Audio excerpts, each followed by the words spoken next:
محترم ناظرین کرام، السلام علیکم ورحمۃ اللہ وبرکاتہ۔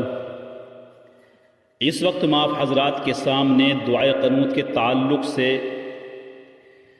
ایک مسئلہ عرض کر دینا چاہتا ہوں۔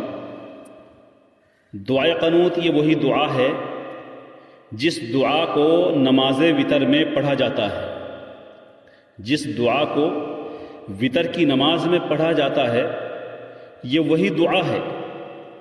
تو اب سوال یہ ہے کہ اگر کسی نمازی کو یہ دعائے قنوت یاد نہیں ہے، یعنی اللہم انا نستعینک ونستغفرک ونؤمن بک، یہ دعا اگر یاد نہیں ہے، یہ دعائے قنوت اگر یاد نہیں ہے، تو اب جو وتر کی نماز پڑھ رہا ہے وہ کیا کرے؟ کیا اس کے علاوہ بھی اس کے لیے کوئی دعا پڑھنا جائز ہے؟ کیا اس دعا کے علاوہ بھی کوئی اور دعا جو ہے وہ پڑھی جا سکتی ہے وتر کی نماز میں؟ تو آپ گھبرائیے مت، بلکہ اس کے علاوہ بھی وتر کی نماز میں جو ہے دعائے قنوت کی جگہ دعا پڑھی جا سکتی ہے۔ اگر یہ دعائے قنوت یاد نہیں ہے، اللہم انا نستعینک ونستغفرک والی، اگر یہ دعا یاد نہیں ہے تو اس کی جگہ پر جو وتر کی نماز پڑھ رہا ہے یہ دوسری دعا پڑھ سکتا ہے۔ کون سی دعا ہے؟ ربنا آتنا فی الدنیا حسنۃ وفی الآخرۃ حسنۃ وقنا عذاب النار۔ ایک تو یہ دعا ہے، اگر اللہم انا نستعینک یاد نہیں ہے تو ربنا آتنا فی الدنیا حسنۃ وفی الآخرۃ حسنۃ وقنا عذاب النار، یہ دعا پڑھ۔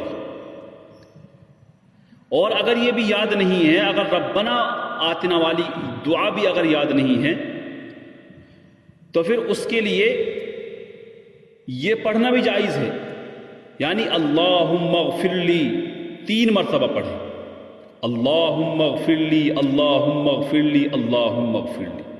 اس طریقے سے دعائے قنوت کی جگہ یہ بھی 3 مرتبہ پڑھ کے جو ہے ہم اپنی وتر کی نماز پوری کر سکتے ہیں۔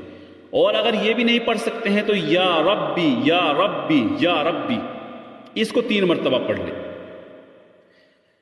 اگر ہم ان دعاؤں کو بھی پڑھیں گے تو یہ دعائے قنوت کی جگہ جو ہے ہماری فٹ ہو جائے گی، اور دعائے قنوت کی جگہ جو ہے ان کو پڑھ سکتے ہیں، پڑھی جا سکتی ہے اگر کسی کے اللہم انا نستعینک والی جو ہے وہ دعا یاد نہیں ہے۔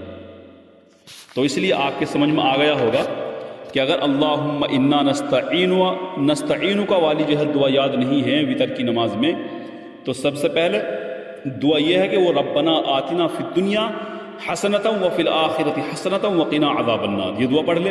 اور اگر یہ نہیں پڑھ سکتا ہے تو اللہم اغفر لی 3 مرتبہ پڑھ لو۔ اور اگر یہ بھی نہیں پڑھ سکتا ہے تو یا ربی یا ربی یا ربی، اس دعا کو 3 مرتبہ پڑھ لو۔ یہ ہماری دعا جو ہے دعائے قنوت کی جگہ ہی جو ہے وہ شمار ہوگی اور سمجھی جائے گی، اور ہماری وتر کی نماز جو ہے وہ ادا ہو جائے گی۔ اللہ ہم سب کو عمل کی توفیق عطا فرمائے۔